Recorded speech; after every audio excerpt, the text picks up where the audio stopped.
కారం పల్లీలండి. జస్ట్ ఒక 5 మినిట్స్లో తయారు చేసుకోవచ్చు.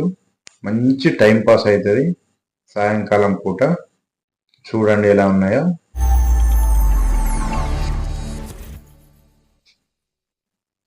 Welcome to middle class family.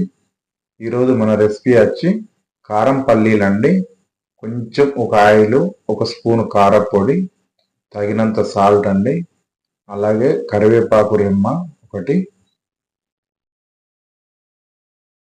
కరివేపాకు మాత్రం నీట్గా కడుక్కోండి. పల్లీలు ఒక కప్ అయితే సరిపోతుంది మనకు. అప్పటిదప్పుడు చేసుకోవచ్చు కదా. ఇంతకుముందు చూపించాం కదా, ఒక స్పూన్ ఆయిల్ మంచిగా అందులో వేసుకొని పల్లీలన్నీ అందులో వేసుకొని కలుపుకుంటూ ఉండండి.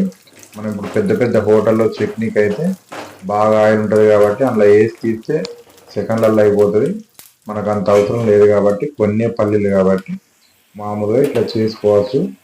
మనం ఏంటంటే ఇప్పుడు ఆయిల్ అనేది మొత్తానికి పల్లీలకు ఉండకుండా ఇట్లా జాలిగంట పెట్టి మెల్లగా కొన్ని తీసుకుంటే ఆయిల్ అనేది మొత్తం కింద కారుతుందండి.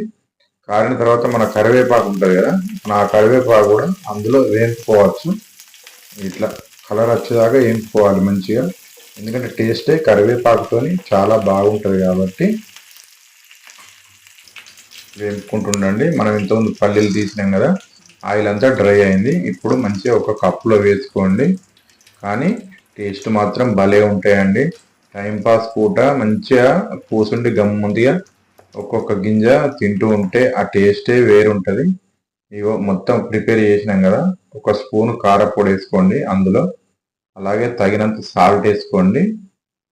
సాల్ట్ వేసుకున్న తర్వాత కరివేపాకు మనం ఇంతకుముందు ఆయిల్లో గోలిచ్చినాం కదా, అది కూడా ఇందులో వేసుకోండి. వేసుకొని మంచిగా అంతా కలుపుకోండి. భలే ఉంటుందండి టేస్ట్ మాత్రం.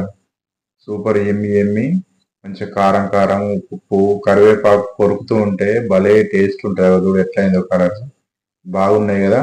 ఓన్లీ ఒక 5 మినిట్స్ చేసుకోవచ్చు కాసేపు. మనం అట్లా పల్లి మొత్తం పొట్టు ఊడి రావాలి. అలా టేస్ట్ ఎట్లుంటాయంటే ఒక నేలక కరిగిపోతుందండి పంటి కింద.